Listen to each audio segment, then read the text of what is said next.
Muy buenas, tengan todas y todos ustedes. Esta vez, y continuando con escritores, escritoras que dedican la pluma al ensayo, les voy a compartir una publicación cuya primera edición es de 1959 y esta que les voy a leer es la quinta edición del 17 de marzo de 2011. La cuarta edición fue aumentada y es de 1997. Bueno, ya decimos, primera edición 1959. Se refiere a ensayos escogidos, aunque no nos dicen por qué escogen esos ensayos y no otros, de quien es considerado pionero de esta forma de escribir, que es Michel de Montaigne. Michel de Montaigne, escrito Montaigne, ya digo, es considerado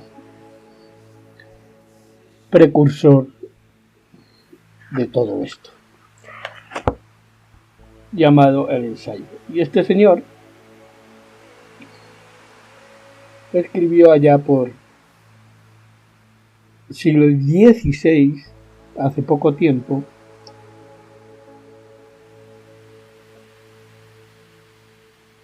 y pisó la tierra en 1533 y la dejó en 1592.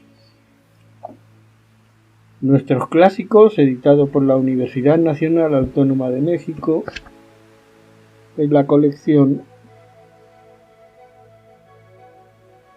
que da título o que acompaña a esta publicación con el número 9. Es decir, que esta edición es prologada por Juan José Arreola y el epílogo es de Adolfo Castañón. La lectura de Michel de Montaigne pues comprende 3 episodios. A manera de epílogo, por el país de Montaigne, Adolfo Castañón,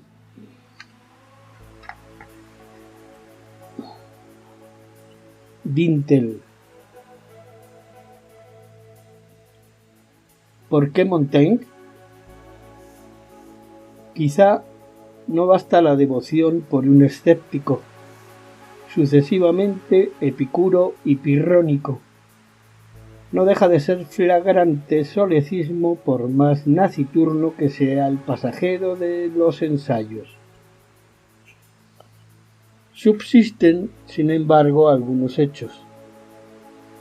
Por ejemplo, el montón de voces amigos que lo recomiendan por gratitud o gente que se lo ha encontrado a la mitad de un proyecto y no ha podido menos que hablar de él. ¿Por qué será? Habría más de un paralelo. Una de las figuras o convergencias que salta a la vista con fuerza es la del poder espiritual y sus tareas en épocas conmovidas por la mudanza de los paradigmas y los dogmas y, concomitantemente, por la reestructuración del orden cotidiano en el proceso civilizatorio. Y en épocas desquiciadas,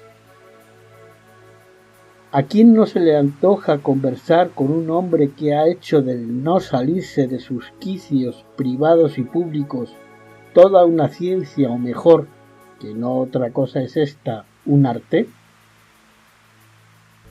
Arte de vivir pero también arte marcial, economía de la voluntad que a partir de la inseguridad de un territorio administra las posibilidades de la convivencia y la sobrevivencia en operaciones aparentemente diversivas, pero que en verdad tienden a moderar, a impedir la apropiación del ciudadano y la ciudad por las guerras que se los disputan, de los apetitos y pasiones a los prestigios y los precios, que se los disputan tanto desde el interior como desde el exterior. Si Montaigne extravaga en su andar por casi todas las ramas del conocimiento y la experiencia, ese laberinto se debe a la fidelidad con que él sigue la línea recta de su método, pues, a decir verdad, hay método en su cordura. De hecho, la cordura es como el premio que viene a coronar una vida ordenada, según él mismo advierte. Sin embargo, ¿cómo llevar una vida ordenada en el seno de un mundo agitado por el caos? Es claro que se trata de un proyecto más bien apropiado para surcar estos tiempos a contracorriente, idóneo pues para permanecer en el mismo sitio cuando todos siguen su curso hacia los rápidos de la depreciación. Si su lectura puede parecer desalentadora al profesor, desmovilizadora al militante, insoportable a quienes confunden la filosofía con el odio de las opiniones, el buen gusto con el tedio, el sentido común con la razón de Estado, es porque Montaigne no forma parte de las costumbres de una cultura, la escrita en español, catequizada, debilitada por el ejercicio de ese o aquel dogma. De varias cosas se puede acusar a Montaigne, pero sobre todo de contribuir al cultivo del uno y su honesta ignorancia contra la cultura usura de todos. En esta senda, su proyecto de relatividad moral, de relativización social e individual de lo moral, entraña la inteligencia de un hecho orgánico, que las buenas costumbres son tantas como hombres buenos cuenta la tierra, y que la buena conducta es relativa en la medida en que es bien distinto el camino que lleva de un hombre a otro. Respaldado en pruebas científicas, Aldous Huxley lo asienta de otro modo. Hay tantas formas y más de corazones como de rostros. En más de un sentido, Montaigne podría considerarse como el Confucio del occidente moderno. Escepticismo, pero también piedad, respeto por el interior personal e higiénica exigencia de acción pública, Gaia, ciencia, una concepción más bien alegre, saludable y gozosa de la virtud. El portarse bien, entrecomillado, de Montaigne tiene muy poco que ver con la exhibición ejemplarizante de un mascarón filisteo. Ese arte consistiría en saber llevarse a sí mismo, en mantener con paso regular nuestro itinerario ético. No sólo precursa Montaigne el autoanálisis y otros alivios gnósticos de la honestidad. Aunque se observa a sí mismo, también registra con minucia su entorno, tanto y tan bien que siglos después el historiador, por ejemplo Braudel, puede acercarse a él en pos de noticias y detalles de primera mano, como si el premio de ensanchar el fondo de sí mismo fuera precisamente la posibilidad de caminar cada vez más adentro del mundo. Montaigne, en todo caso, está ahí, y eso es algo que se agradece. A decir verdad, el sentido de esta sastrería no es otro que el de exornar una antigua gratitud. ¿Cómo caer de pie en un mundo que está de cabeza? Continúa su escrito, su ensayo, Adolfo Castaño. En el país de Montaigne, 1. Cita: Burdeos, la cuarta ciudad de Francia y en cierta época de Inglaterra, después de Londres, York y Winchester, no es un buen lugar para el visitante deseoso de dar gusto a los ojos. Es un clima, una cura de reposo, un estado de ánimo cuyo principal encanto estriba en que ahí no hay nada que ver. Se cierra comillas. Dice Cyril Connolly en su ensayo de Paseo por la región: Burdeos es la capital insípida de una comarca que por el sabor y densidad de sus atractivos se antoja una tierra solo comparable a la terrine y el foie gras. Si no hay tanto que ver, como advierte el autor de La tumba sin sosiego, da en cambio mucho que beber, comer, respirar y caminar. Quiso el azar que fijáramos nuestra base de operaciones fuera de Burdeos y lejos del Marché des Grands Hommes, de esa Burdeos negra y plata que a Alfonso Reyes le pareció un barco monumental que, se abre comillas, deja ondear al aire las banderas de sus edificios, cierra comillas. Fuera de Burdeos, a donde, se abre comillas, en la fresca ráfaga del viento, la calle misma es un ancho puente de navío, los pregones de los vendedores, charla marinera, la bocina del auto, un toque de maniobra, se cierra comillas. Lejos de Burdeos, la ciudad a donde Goya fue a pasar sus últimos años, sordo, viejo, torpe y débil, entrecomillado, y donde le llamaron tanto la atención las diligencias nuevas y sillas de espaldas y los mendigos que se llevan solos, entrecomillado.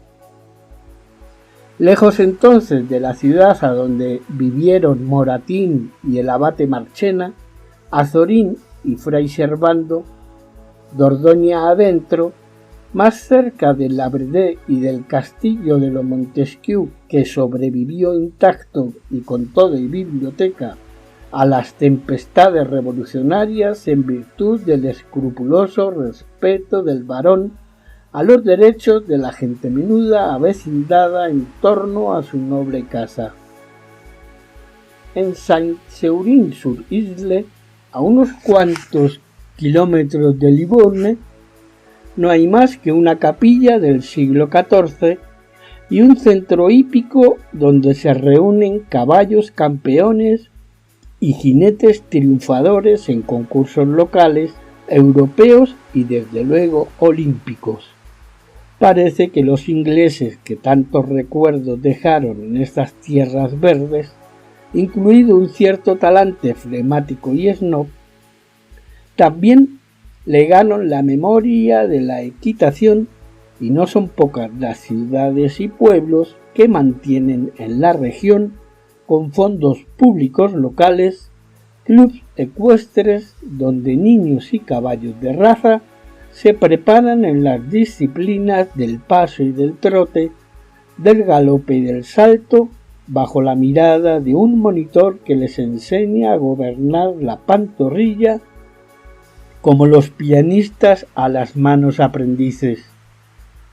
Muy cerca de Saint-Seurin se levanta Reverencia, Saint-Emilion, un fulgurante pueblo instalado en el costado sur de una colina sembrada de iglesias y criptas, las más valiosas y antiguas de la región, como recuerda Connolly. Más vale un gran caldo en mal año que un pequeño en bueno, dice el catador, y mientras vierte un poco de Saint-Emilion en la copa, como si fuese una esencia o un perfume guardado celosamente en una de las criptas. Se dice que la pequeña ciudad románica fue fundada por el monje epónimo, quien al volver de Santiago de Compostela decidió detener su regreso mucho antes de alcanzar el punto original de partida. Se quedó en el viaje, como dice una voz mexicana, resuelto a no volver a decir misa con un vino que no fuese de esta región, cuyos caldos ya celebraba el romano Ausonio. Tal razón no ha dejado de proyectar sobre los católicos de la comarca una tolerante sombra herética.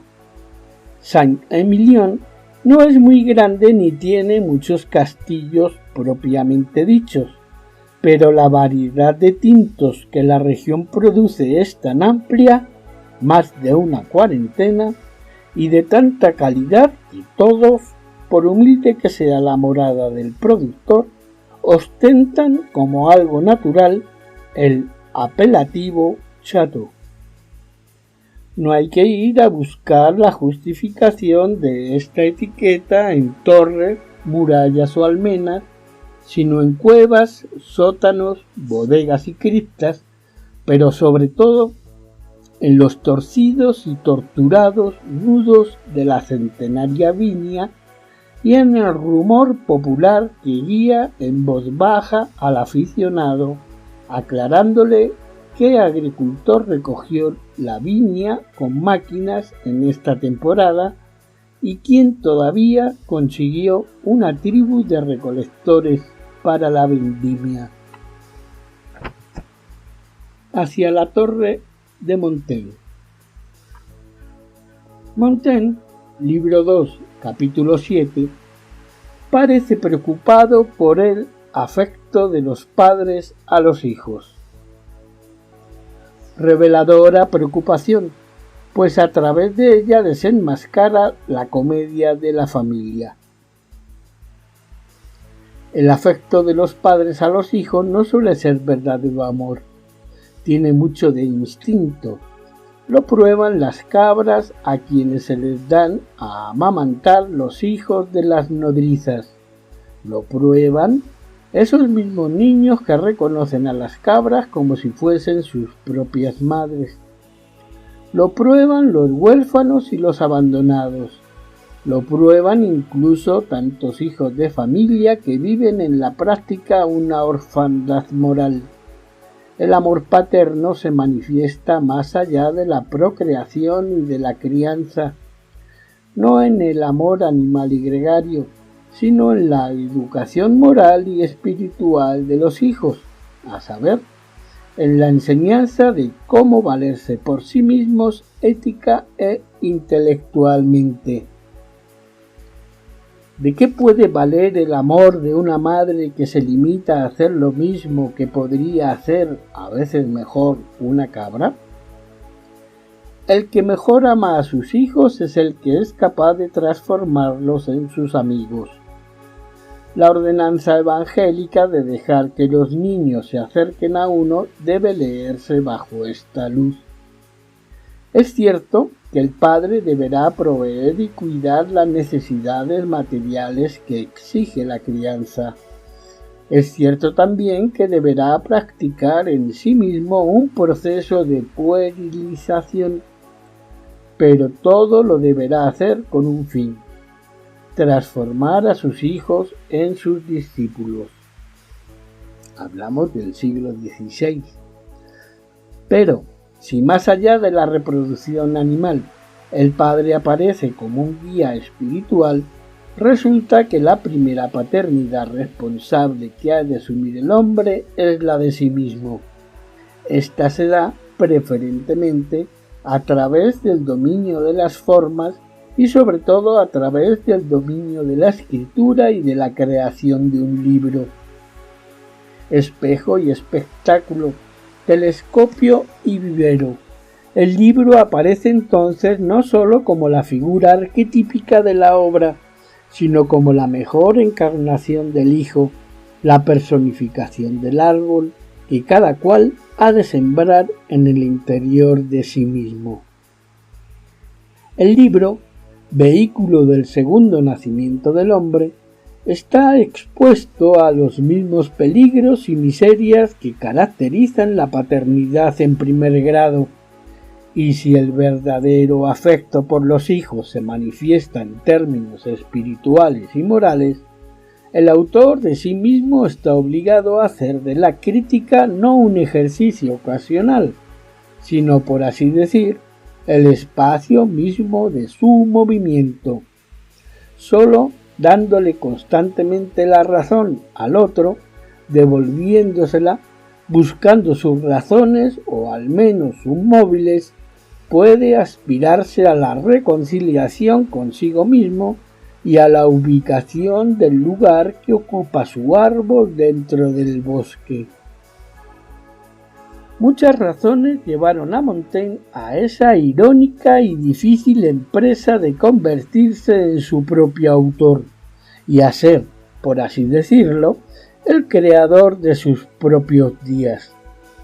Pero si el afecto verdadero se traduce en educación y la educación se concibe como un ejercicio de metamorfosis del discípulo en maestro, del débil en fuerte, del bárbaro en civilizado, ¿a dónde llevará esa paternidad espiritual a quien ha decidido adoptarse a sí mismo y ser su propio descendiente?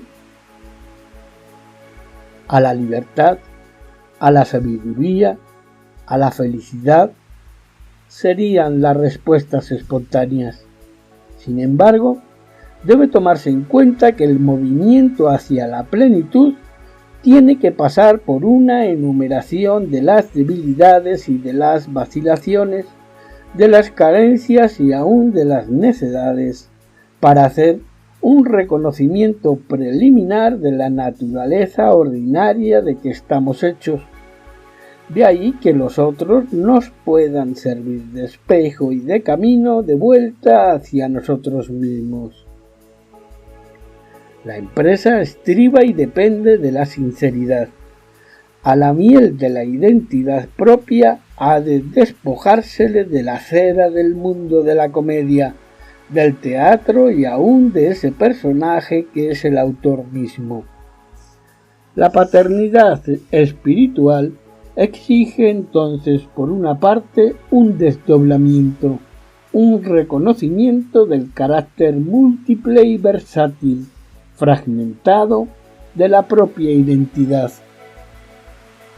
Por la otra, una admisión de que esos fragmentos son susceptibles de inscribirse en una categoría cada uno y que son relativos.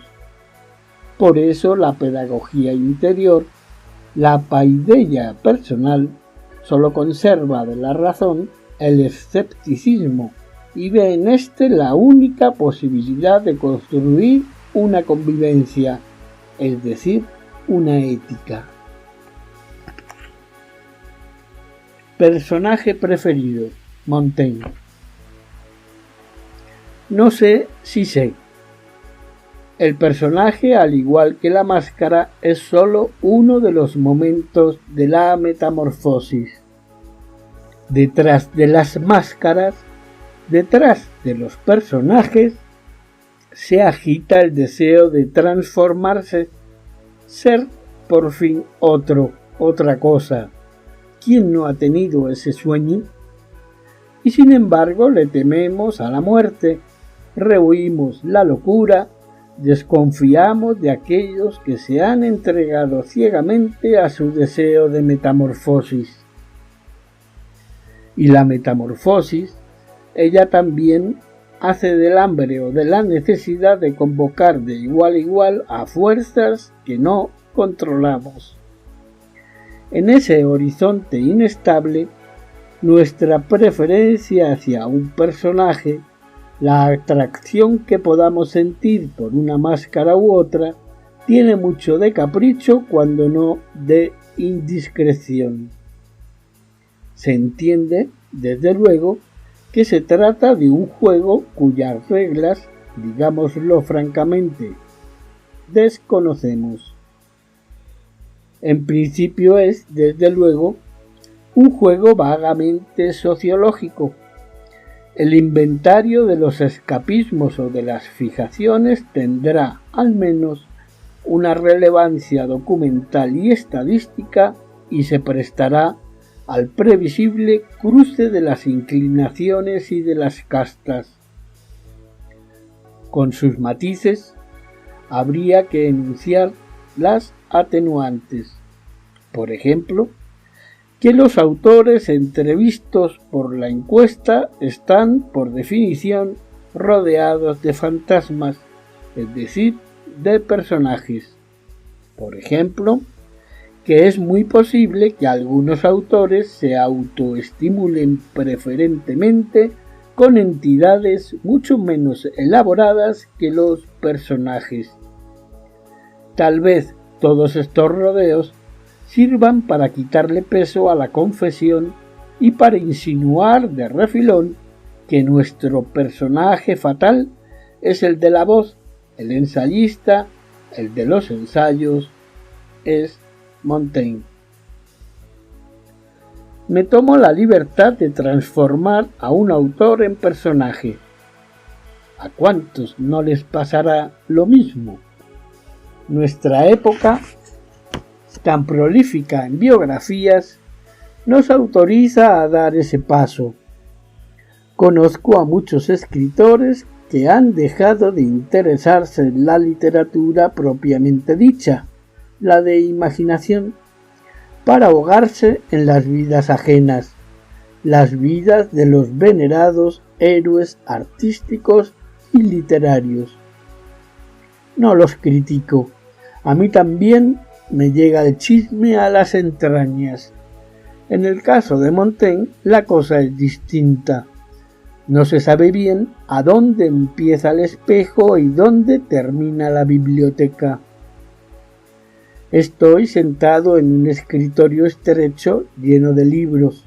A la derecha, a la izquierda, enfrente, la mayoría de los libros que se amontonan aquí llevan en su lomo y portada el nombre de Montaigne. Otros que no lo llevan lo aluden, como esa vida literaria francesa en el siglo XVI o aquella biografía de Enrique IV. No, líbreme Dios, la de Heinrich Mann. Frente a mí, clavada en la pared con tachuelas, está la postal con el dibujo del castillo y de la torre. La afición por Montaigne viene de lejos y fue producto del azar, como tantas cosas buenas. A la casa de Eichen o Iquem le debo, además, la alegría de mi ya no tan cercano brindis nupcial. Michel de Montaigne ha sido uno de los 3 autores que me han acompañado invariablemente a lo largo de mi vida. Casi 20 años de los 38 que tengo, misma edad que Montaigne escribió los ensayos, misma edad que Adolfo Castañón escribe este ensayo, del ensayista. Lo he llevado a muchos sitios, también me lo he encontrado a la vuelta de muchas esquinas, y sin embargo no puedo decir que lo conozco. Me hago la ilusión de que no he leído completos los ensayos.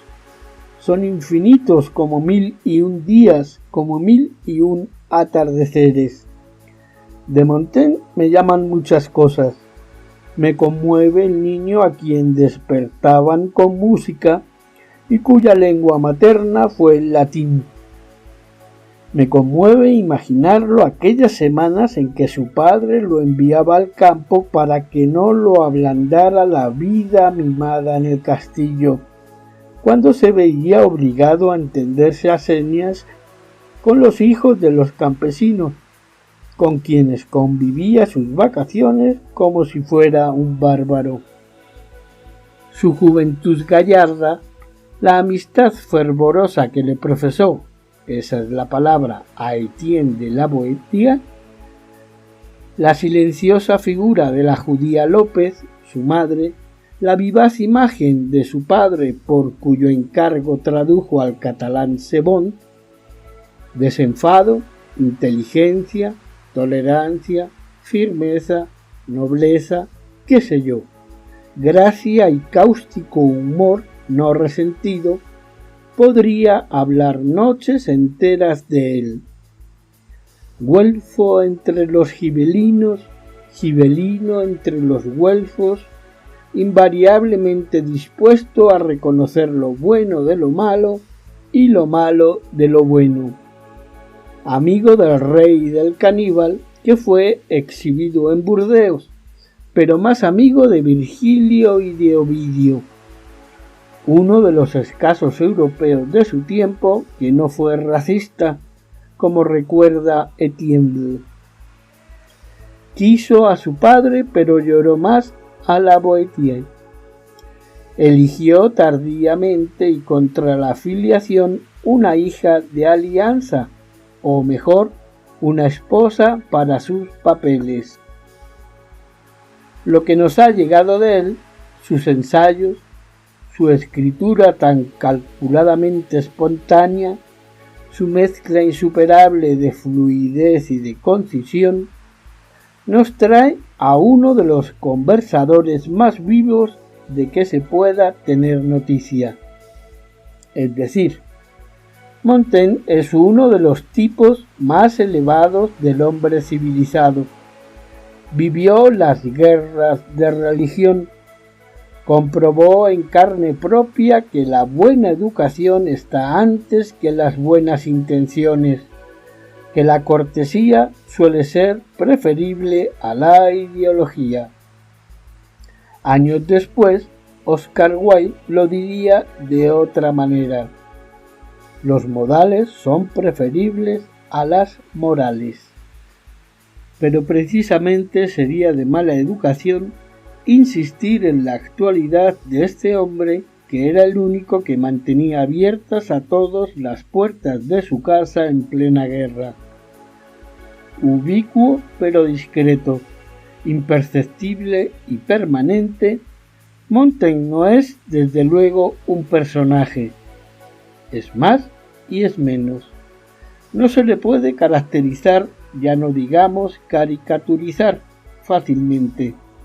Además, nuestra cultura, española, americana y mexicana, nos impide comprender plenamente la ciencia jovial del escepticismo. El Quijote y Sancho han tenido más herederos que Cervantes. Podemos apreciar la variable dignidad del morir, del matar y hasta del sobrevivir.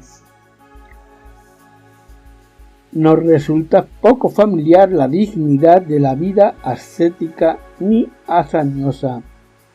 Dígalo, si no, nuestra historia privada de vida privada. El cuento es largo. Por lo pronto podemos decir, permítaseme el coro, que amamos a Montaigne no como a un personaje ni como a una persona, sino como a un lugar, a un país de inteligencia y libertad al que siempre deseamos volver. Aquí comentar que el Quijote fue escrito después de los ensayos. Continúa don Adolfo Castañón, erudito donde los haya. Apología mínima de Raimundo Sebon. Perro, burro, rata o mula, usamos con generosa espontaneidad los nombres de los animales para insultarnos. No nos parece extraño. Para injuriar nos basta tener a cuento oficios vinculados con ellos: palafrenero, porquerizo, carnicero. Todo sugiere que para ver a nuestros semejantes con nitidez les tenemos que asignar una especie animal. Enfocamos mejor al tonto si le llamamos buey, al vil berraco, al parlanchín cotorro, al usurero buitre o hiena, mosca a la mustia, mariposa a la puta, coyote al intermediario, zángano al ocioso, chivo o paloma a la víctima, pavo real al vanidoso y al soberbio divina garza, cocodrilos sagrados a las eminencias, viejos lobos a los hombres con experiencia, urracas a los avaros, gallinas a los cobardes, en fin, bruto, bestia al imbécil. Por esa misma segunda naturaleza con que expresamos nuestro resentimiento hacia la primera, nos encabritamos, nos pavoneamos, nos avispamos, nos arañamos, hacemos lagartijas y patos, nos engatusamos, tenemos pulgas y piel de gallina. Y cuanto abrimos la boca, la fábula empieza a escurrir de nuestros labios. Incluso la admiración nos transporta al parque zoológico. El león, el águila, el tigre prestan su majestad a la arrogancia. Ni siquiera Dios se nos ha escapado y no nos ha parecido escandaloso llamarlo cordero. Pero la ambigüedad de nuestros sentimientos se delata en cuanto suponemos a la democracia rostro de borrego. Nos crecen las orejas, el pelo, la cola, cuernos y colmillos en cuanto nos asomamos al espejo. Cualquier intento de introspección termina pronto en un safari. Nos incomoda decirlo, pero sabemos que con los años la efímera fisonomía humana cede el paso a nuestro verdadero rostro de pájaro o de cerdo, de perro, de yegua, de jabalí, de esturión o de sapo. Ya desde Adán presumíamos de haber bautizado a los animales, pero ¿acaso conocemos las voces con que ellos nos llaman? ¿Habrá mucha distancia entre la ética y la etología cuando la mayoría de los comportamientos humanos pertenecen más propiamente al estudio de la segunda que de la primera? No es por deshonrarlos, pero siempre somos animales, en privado o en público, en la primera o en la segunda, senil infancia, insectos en las grandes magnitudes sociales, saurios en las órdenes jerárquicos y burocráticos, parásitos en casta, depredadores en banda, ovíparos en familia, mamíferos en pareja. Al final, la humanidad nos parece un espejismo de la vida solitaria, un fuego fatuo que danza sobre algunas tumbas. El vasto imperio del bestiario prospera sobre todas las provincias del hombre.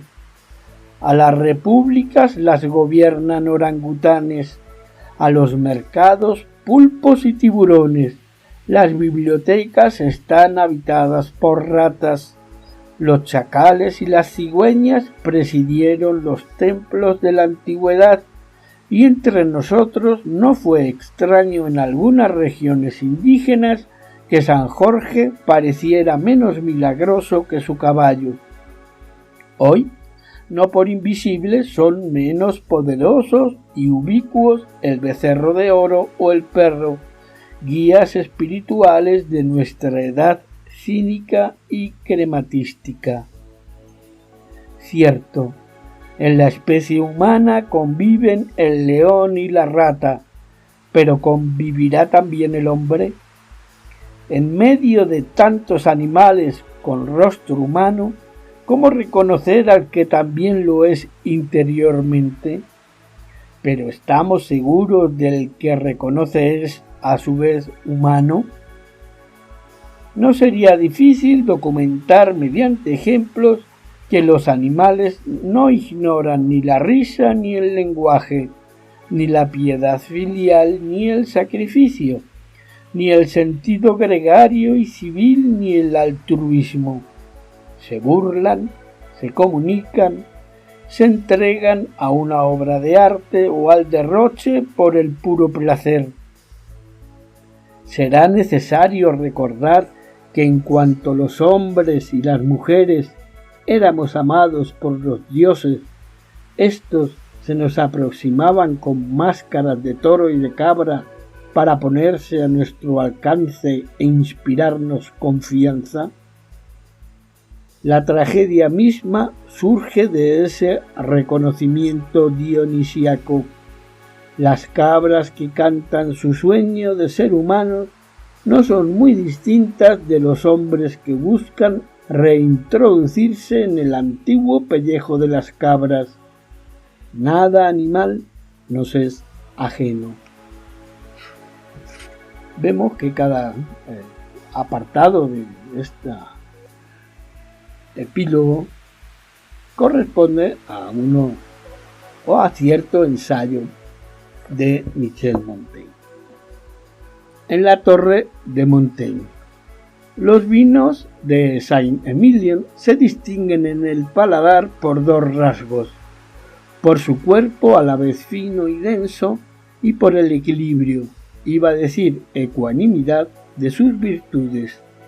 Esta misma composición parece ser uno de los secretos del más moderno de los escritores antiguos, Michel de Montaigne, al decir del más antiguo de los escritores modernos, Cyril Connolly.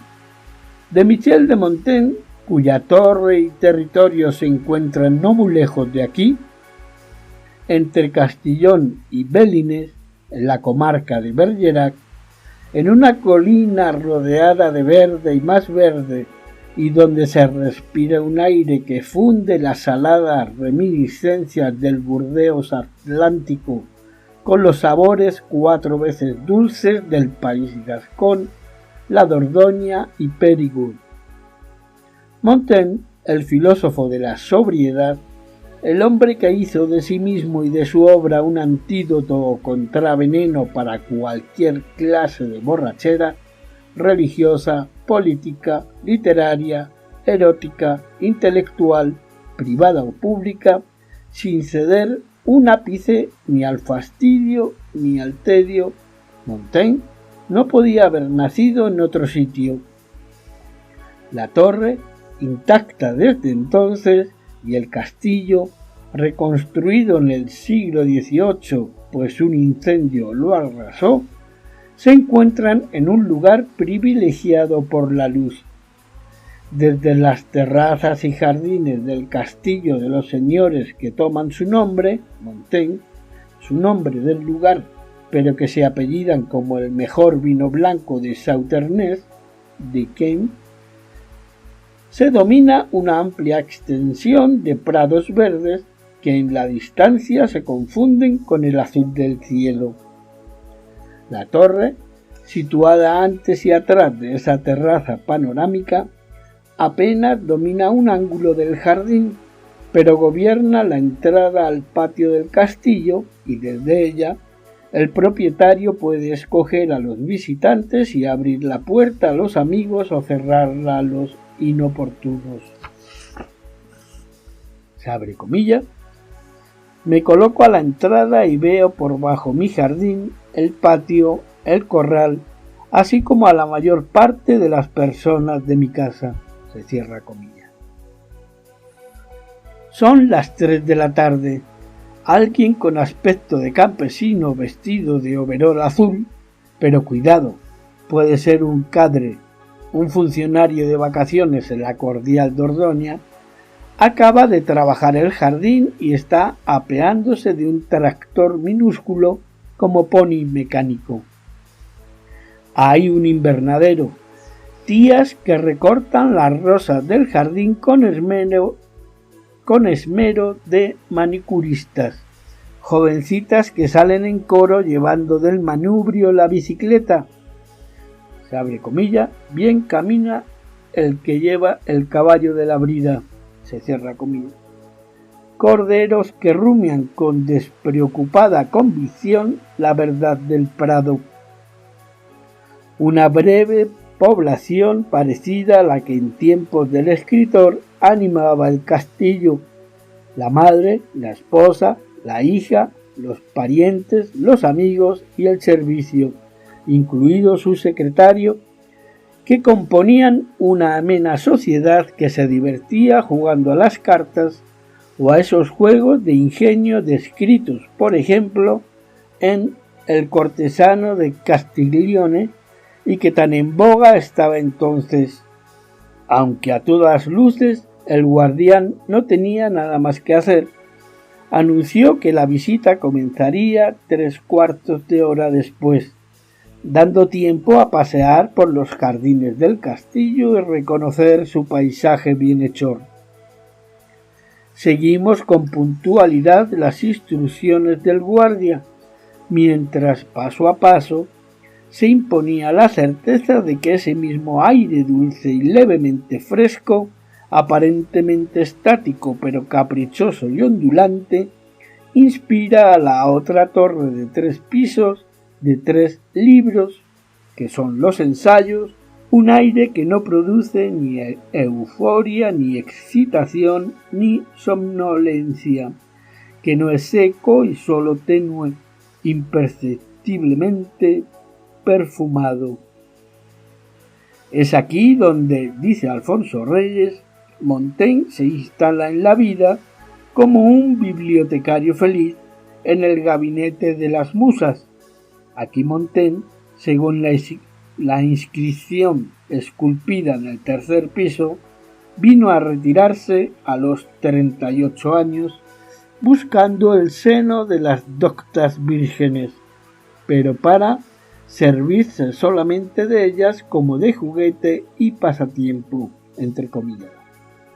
Montaigne no era un hombre de gran estatura, más bien pequeño pero fuerte, y para trasponer el umbral de su torre, que mide, al igual que el de todas las demás puertas, 1,60 m de altura, no tenía que agachar la cabeza como los orgullosos, dice él, que al llegar aquí bajan los cuernos, entrecomillados.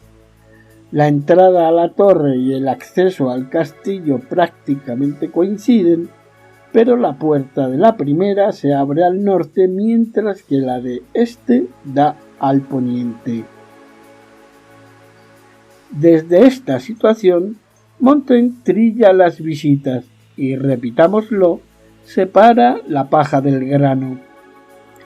Esta orientación clarifica e ilumina a la torre de Montaigne durante todo el día. En el primer piso está situada la capilla y tiene, al igual que toda la cilíndrica morada, 10 metros de ancho. Una imagen del arcángel Miguel preside el altar. Es una reproducción del 19, pero Montaigne, al parecer, tenía un cuadro con un motivo similar. El arcángel jineteando un caballo mientras da muerte con la espada al dragón, que parece más bien herido por la mirada fría, desdeñosa del enviado de Dios. Montaigne era de los que le prendían, según el caso, hoy una vela al santo y mañana otra al dragón, se abre comilla, una veladora a San Miguel, otra a su serpiente. Seguiré al buen partido hasta enfrentar el peligro, pero exclusivamente si puedo, se cierra comilla. En esta capilla fue bautizado el niño Miguel de Montaigne en brazos de un padrino y una madrina de la más abyecta fortuna, entrecomillado. Gente pobre de la región como aquellos otros campesinos de la aldea próxima. Papesus, a donde fue encomendado a una nodriza miserable, se abre comillas, a fin de educarlo en la más baja y común manera de vivir, se cierra comillas. costumbre nada excepcional en la Francia antigua, que sí sabía tratar a los pobres. El motivo y el santo florecen ubicuos no solo en esta capilla, sino por toda la región que lo fue de caballeros y alquimistas antes de ser escenario, primero, de las conquistas inglesas y luego de las guerras de religión. Llama la atención un detalle curioso que comunica al primer piso con el segundo. El cañón, corredor sonoro, tubo acústico, ventana o abertura interior que permitía a Montaigne asistir a misa desde un nicho labrado en el segundo piso. Esta costumbre de espiar la Eucaristía, enfatizado, y de entrever como un mirón el misterio de la misa, la comparte Montaigne con otros personajes notables de aquella Europa, como por ejemplo Felipe II, quien allá en su Escorial fue también un boyer de la hostia, con H. Para alcanzar el segundo piso se sigue el caracol de una escalera de 28 peldaños que, como la puerta estrecha, solo consiente a una persona.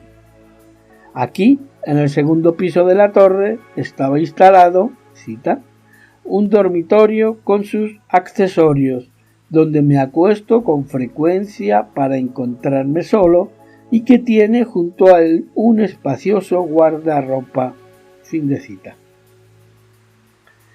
En ese piso intermedio, además de la cama, está el cofre de viaje que esperó casi 2 siglos para que a alguien se le ocurriera volver a abrirlo. Por fortuna, el canónigo Prunis, autor del descubrimiento, no fue una de esas vacuas señoras para quienes poner orden y echar a la basura son sinónimos, y así salvó el manuscrito del viaje a Italia que el ensayista y conversador dictó a su secretario. Y si Montaigne dictó, yo no profano el género escribiendo esta bitácora de navegación terrestre mecido por las veloces ondulaciones del tren rápido TGV. El grueso baúl de cuero, nos dicen, es el mismo que Montaigne llevó, cargado de libros que no siempre leía, en los numerosos viajes que emprendió desde este país gascón hacia Francia, Alemania e Italia, por las más diversas razones: oficio, salud, entretenimiento. Aquí, en esta recámara, en el segundo piso, falleció el ensayista el 13 de septiembre de 1592.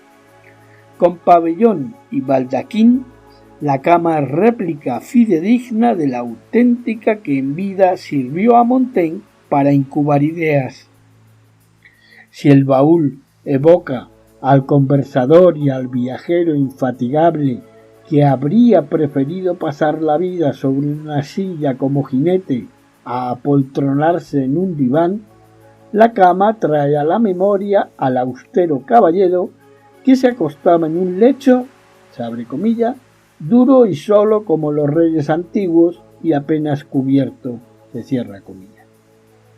Atrás se encuentra, en un breve anexo a la torre, el guardarropa, con una chimenea que era encendida sobre todo en invierno a la hora del baño semanal. Antaño ese gabinete estaba lleno de pintura al fresco, según dice el mismo ensayista.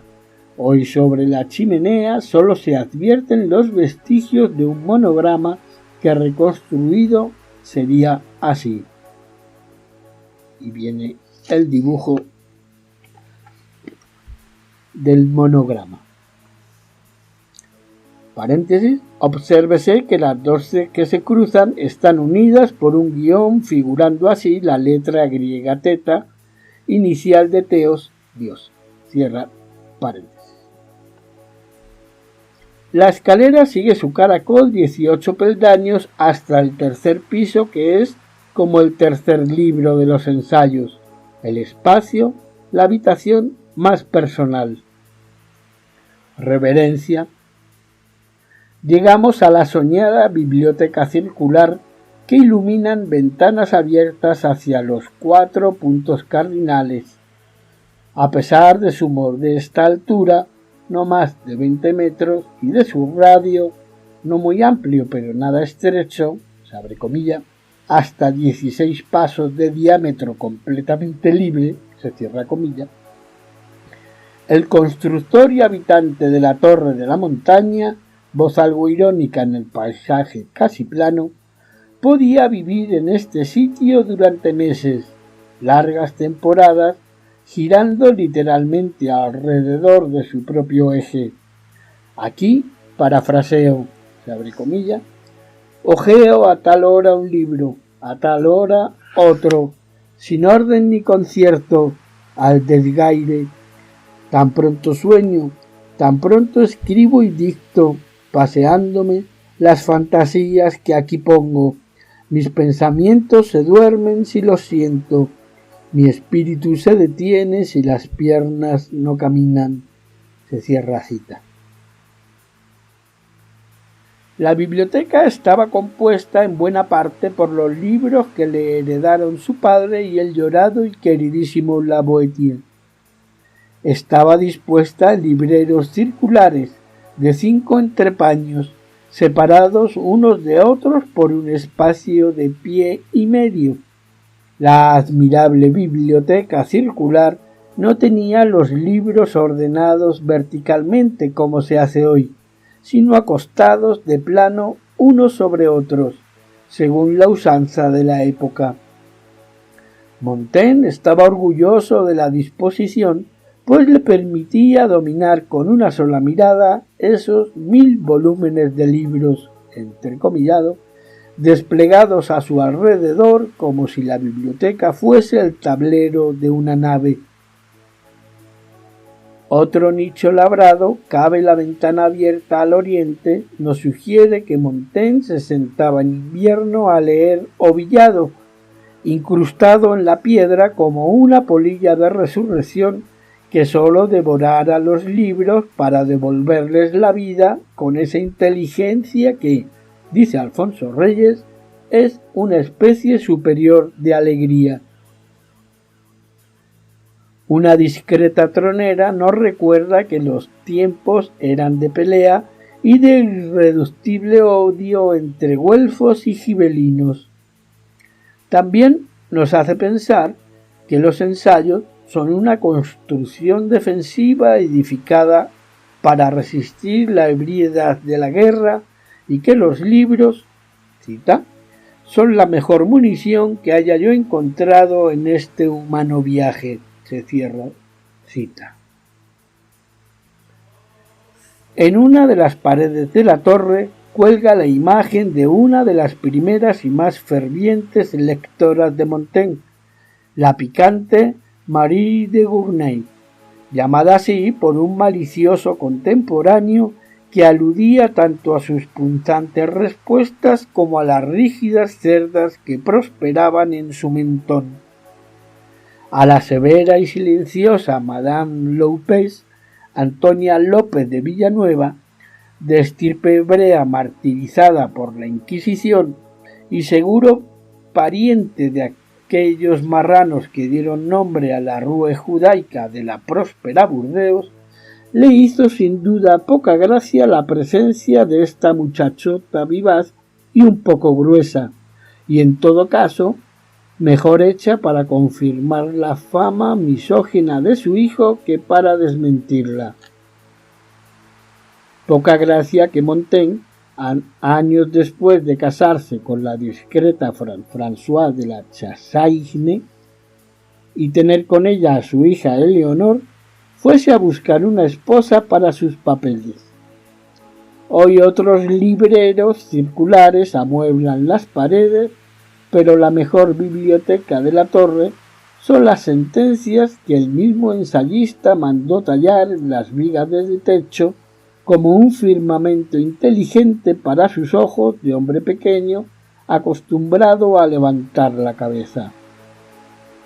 Al tocarlas con la mirada, sentimos que con estas inscripciones casi todas escritas en griego o en latín, rozamos los tatuajes impresos en la piel mental de este raro hijo de Piscis que se les escabulle a todas las filosofías, saltando de un pirronismo feroz a una muy sui generis filosofía de la naturaleza humana, solo afín a cierto escepticismo y epicureísmo cristianos.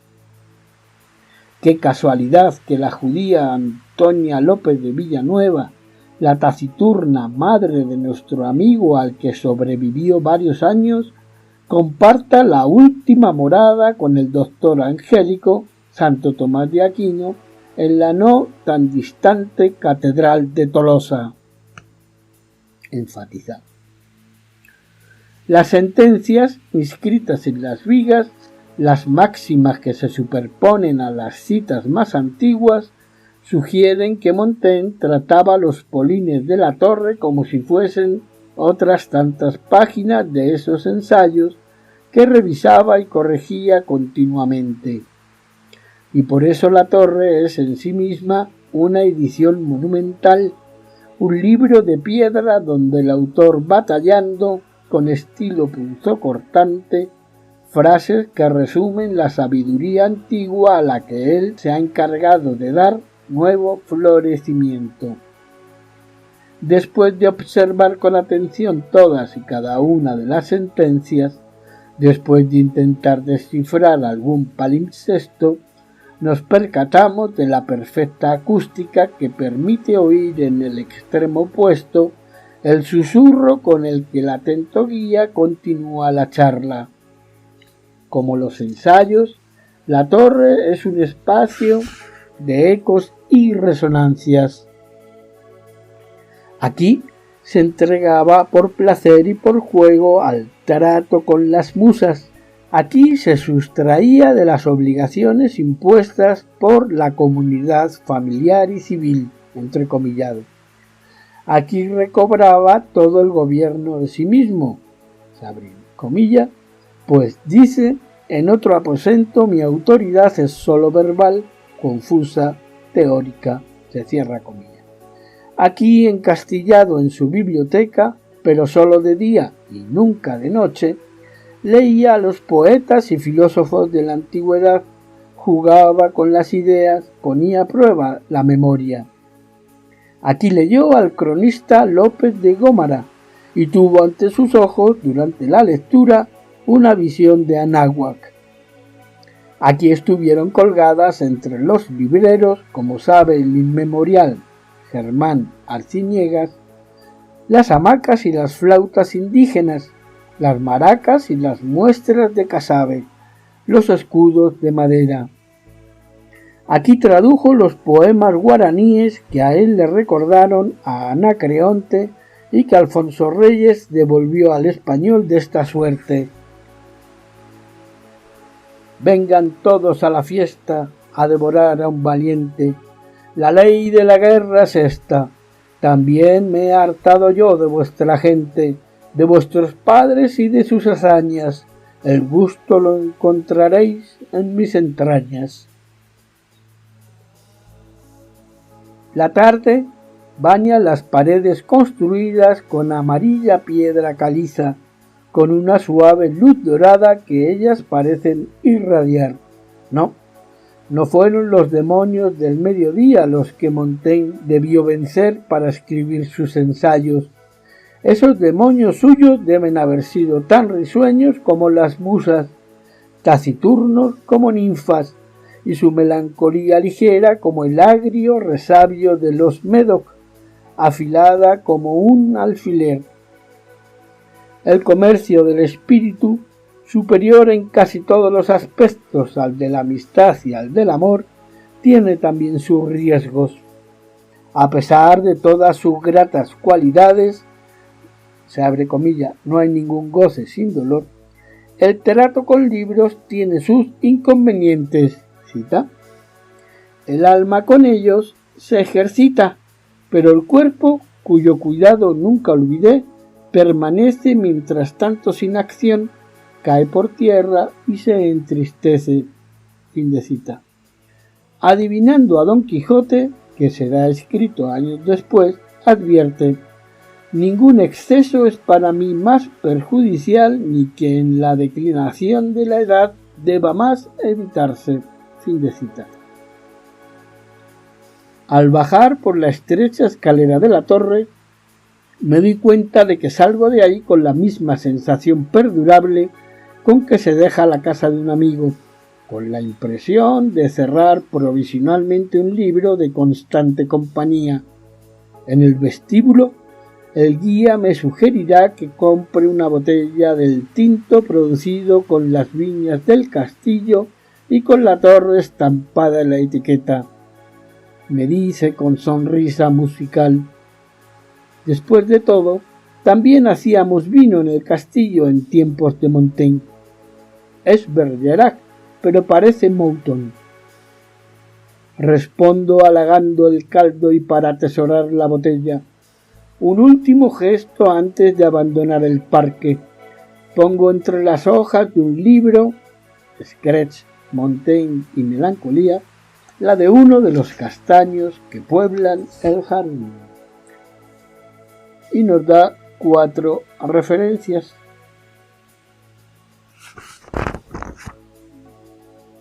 El siguiente apartado titula En el país de Montaigne 2.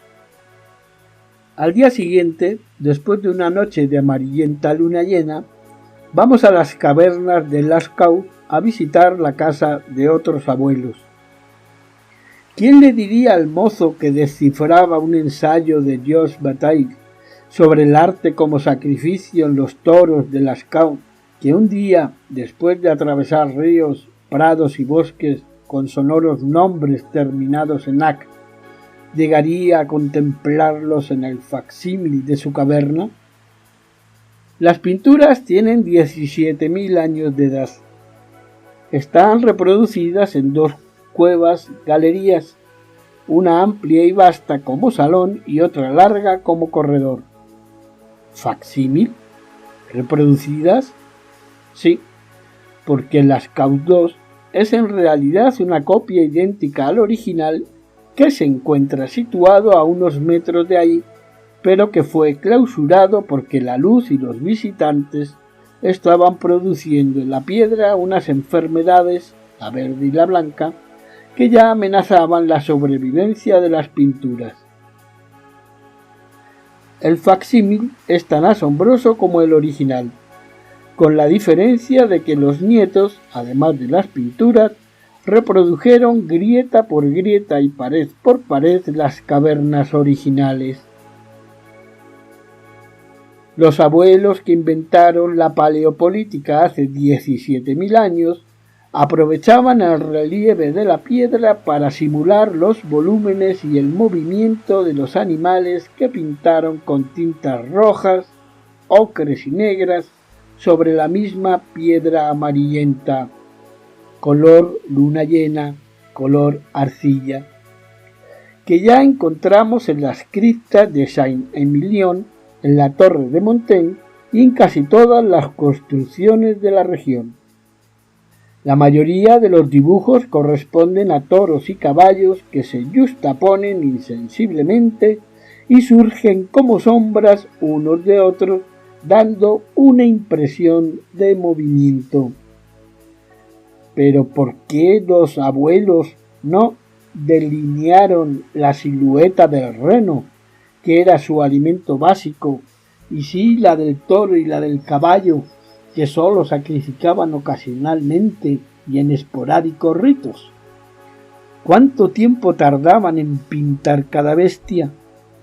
¿Por qué los toros parecen dibujados a imitación de un artista cretense cuando no de Picasso?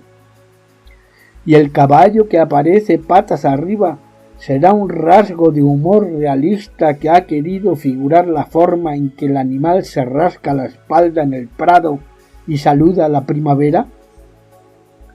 ¿Por qué casualidad morfológica algunos de estos caballos recuerdan a los pintados por los chinos? ¿Y esta especie de caballo con un cuerno en la cabeza es de veras un unicornio? Alegría y reverencia, admiración sin reservas ante un trabajo tan bien hecho y que por falta de palabra mejor llamamos arte, azoro ante la aparición relampagueante de una humanidad que ya estaba íntegra aquí, y algo también de infinitamente familiar y no asombroso, alivio, sensación de vuelta a la hospitalaria casa de los ancestros. Cada quien lo expresa como puede. Un profesorcito, citado en el prospecto que se distribuye a la entrada, dice que Las Caus es la Capilla Sixtina de la prehistoria. Tal vez haya él. Yo prefiero sentir aquí la semilla del hombre antes de la gimnasia burocrática de los faraones, de la ciudad antes del Estado, de la horda anterior a la familia, y ver en estas cavernas la balsa, la incubadora de una comunidad arcaica, un club totalitario ferozmente dedicado a autorreproducirse, una isla flotante y a la deriva, apenas protegida de la noche por el paisaje sonoro, por la atmósfera acústica de las canciones, gritos y arrullos que estremecían las paredes de Las Caus, mientras trabajaban los pintores a la luz de las antorchas. Si en aquellas balsas arrojadas a la corriente de los tiempos, en aquellas comunidades arcaicas, recuerda Peter Sloterdijk, en el mismo barco, el espacio de las relaciones madre-hijo era el gobierno que permitía pilotear la isla flotante de la horda. ¿Quiénes podían pintar? ¿Cómo se transmitía el conocimiento de la pintura y qué vínculos psicoacústicos, poesía, música, lenguaje, ritmo la rodeaban? ¿Cuántas generaciones pintaron las más de 1500 figuras que existen en Las Caus? ¿En qué condiciones fue herido el hombre con cuerpo de alambre y cabeza de pájaro, que cayó de espaldas ante un bisonte despanzurrado? ¿Y por qué vemos alejarse más allá a un rinoceronte rodeado como de estrellas los mismos 6 misteriosos puntos agrupados de 2 en 2 que aparecen en el salón de los felinos? Y ya no podremos preguntárselo a Andrés Leroi-Gourhan, el amigo y maestro de Claude Lévi-Strauss, que nos dejó como testamento su monumental Diccionario de la Prehistoria.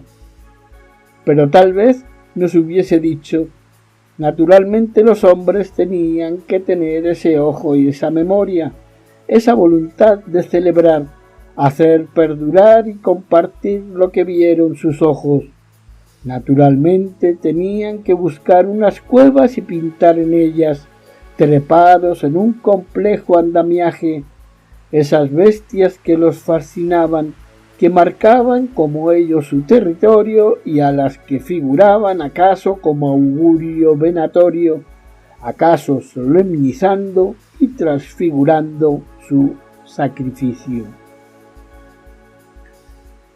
Como si ese viaje en el tiempo no bastara, salimos de ahí hacia las grutas del Césié, que tiene 60 millones de años y donde prosperan desde entonces bosques diminutos de estalactitas, estalagmitas y formaciones excéntricas, enunciados guturales, rimas geológicas de la inteligencia mineral.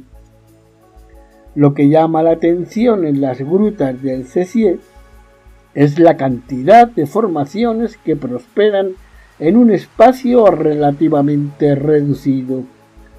Nos fijamos en un pilar, o más bien en una estalactita y una estalagmita que están a punto de formar una columna. Cita: solo unos 300 años más y tendremos un pilar. ¿Qué tal si regresamos entonces para ver cómo quedó?, dice la guía, seguramente repitiendo el mismo chiste fácil y haciendo guiños con sus pequeños ojos traviesos de salamandra. La salamandra es el emblema de la medieval y misteriosa Sarlat. Lo es de los alquimistas y lo fue del rey Francisco I, quien dibujó en sus armas una salamandra en medio del fuego con la leyenda Civis et Ge Leteins. En la iconografía medieval, la salamandra representa al justo que no pierde la paz de su espíritu y la confianza en Dios en medio de las tribulaciones.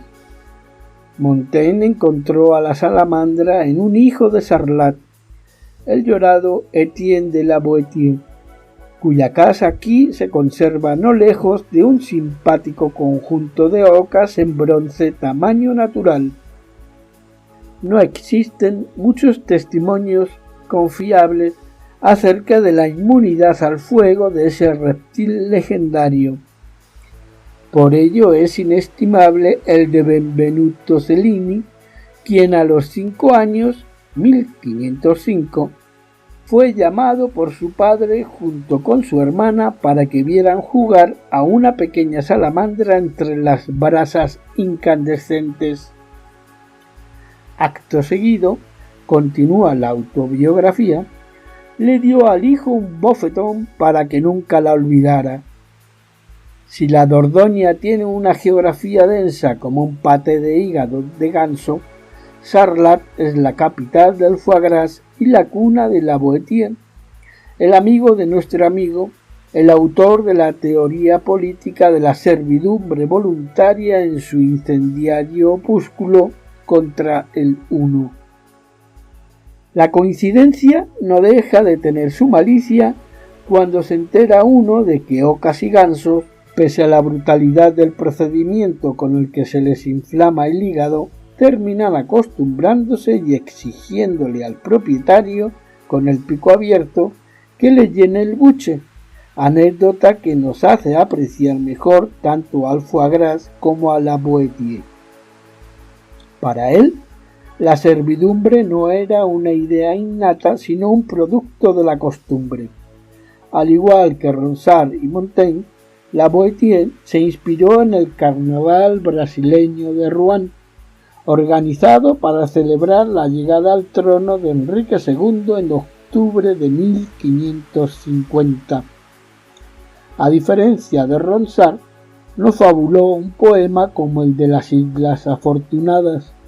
Escribió en cambio unas cuantas frases que pueden trufarse sin dificultad en el célebre ensayo sobre los caníbales de su amigo Michel y que acaso lo inspiraron.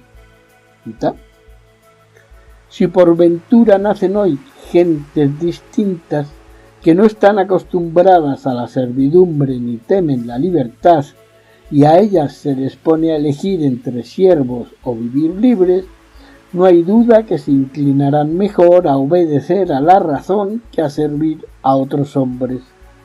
Se cierra la cita. Aunque también podría concluirse de ahí, como dijo el otro, que los hombres se inclinan naturalmente a servir a los filósofos. ¿Y las salamandras? ¿Qué se hicieron las salamandras? Al parecer se extinguieron con el fuego de los alquimistas o se las acabó el ya mencionado Francisco I en el castillo de Chambord, a donde hay una pareja en cada columna. Solo supieron dejar su recuerdo estampado en el escudo de algunas familias, por ejemplo en el de los Lacoste, que abandonaron el castillo de la Dordoña para dedicarse a hacer camisetas adornadas con un pequeño lagarto verde. En realidad una salamandra que parece matar el tiempo a carcajadas. Las salamandras desaparecieron y hoy solo se encuentran estampadas en algunos portones antiguos o viviendo en el fuego de algunos poemas. Por ejemplo, para no mencionar el de Octavio Paz, la de Yves Bonnefoy. La salamandra sorpresa se fija y finge la muerte. Tal es el primer paso de la conciencia de las piedras, el mito más puro, un incendio que se atraviesa, y que se llama espíritu. Pero ya se hace tarde y hay que llegar al castillo de Beynac, románico, siglo XII, a donde un letrero comedido le advierte a uno que sí se puede visitar el castillo en compañía del perro. La cosa se explica cuando se da uno cuenta de que el castillo está rodeado de casas, todas con perros que mueven la cola, todas con ancianas que ladran al intruso y flores que se curan de las inclemencias de unos con los cuidados de las otras. Por aquí pasaron Ricardo Corazón de León y sus caballeros andantes, Simón de Montfort y sus mercenarios. Por aquí los caballeros de la Orden de Temple encontraron refugio. Pero aquel pastor inglés no se parece en la forma de mirar al valiente que no regresaría de la cruzada, y el susceptible pequinés no recuerda al caballerango del mismísimo Ricardo. El castillo de Beynac, uno de los mejores conservados de Francia, está situado en un alto risco que en noviembre queda rodeado por las nubes y hace pensar que zarpará con todo y murallas por el cielo como un enorme buque de piedra. El resto del año domina el valle como un juez la pista de los jinetes. Fue quizá todo esto, el aire dulce y suave o la fuerza de la salamandra, la que trajo hasta esta otra montaña mágica a Paulo Éluard a escribir en una casita minúscula junto al castillo su poesía interrumpida. Levantemos, como se hace a todo lo ancho del Perigord, una cucaña y adornémosla de banderas y flores para decir mientras bailamos: honor al patrón, gloria a Dios que en sus alturas tuvo la ocurrencia feliz de inventar Dordoña y Perigord.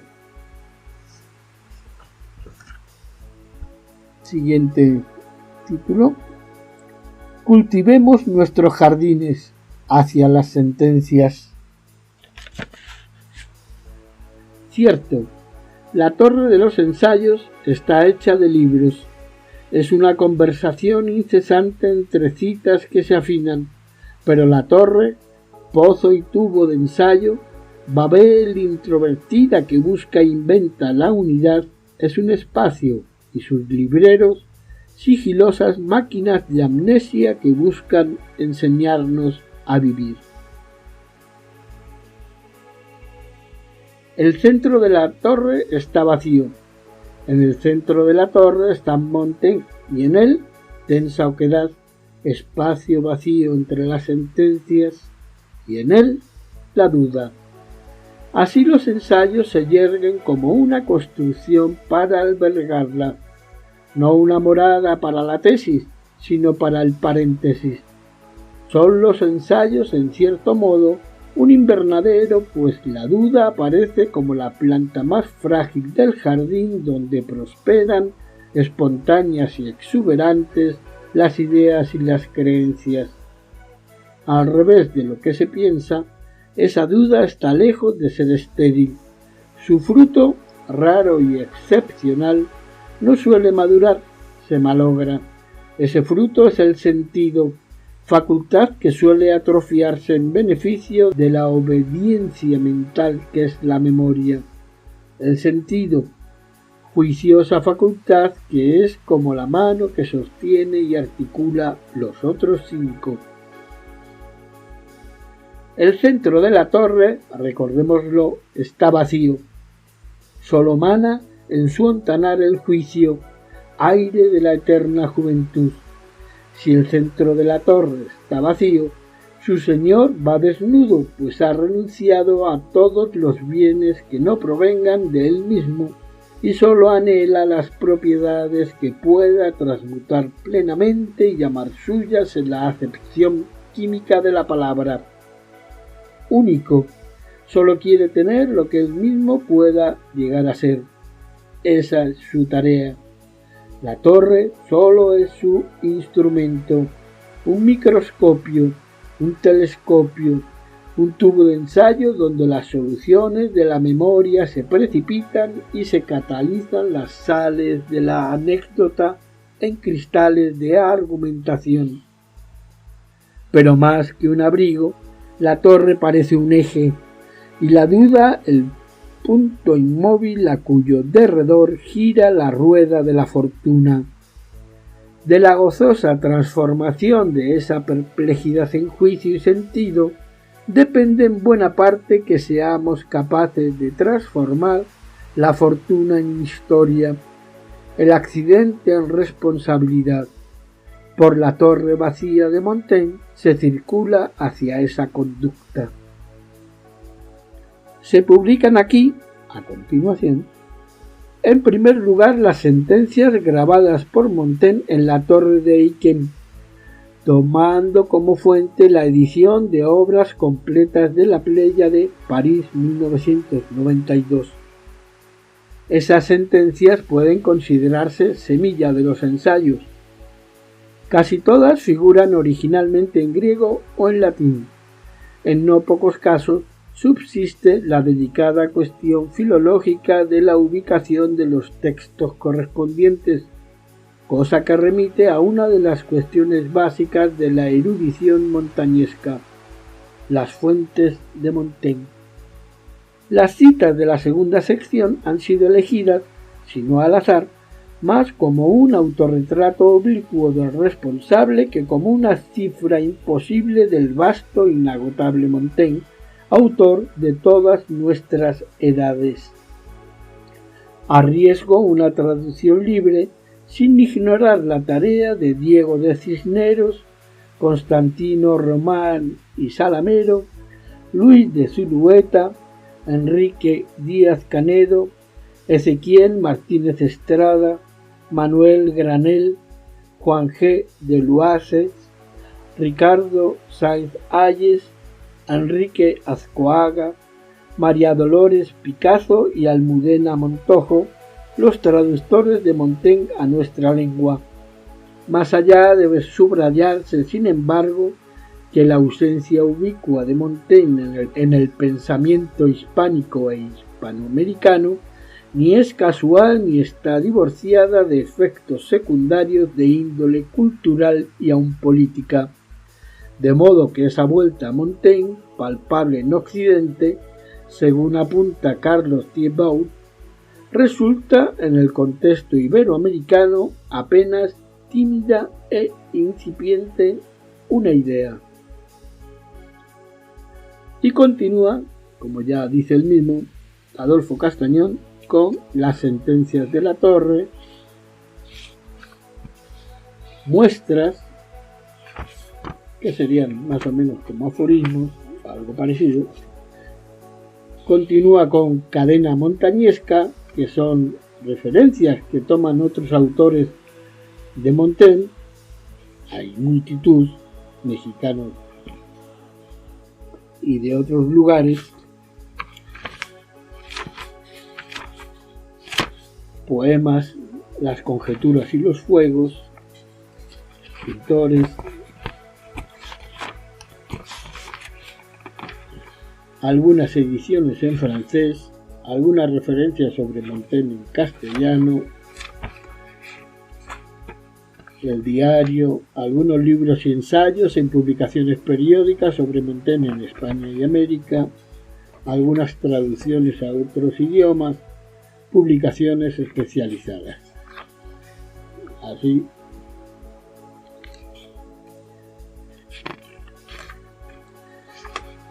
prácticamente son 80 páginas del epílogo que nos comparte el escritor, poeta, crítico literario y no sé cuántas cosas más, Adolfo Castañón, en estos tiempos. Bueno, cuando tenía él 38 años, allá por 1959. Sigue escribiendo, sigue dando cátedras y sigue publicando. Esta lectura nos da también, pues, otra forma otra variedad de cómo escribir un ensayo.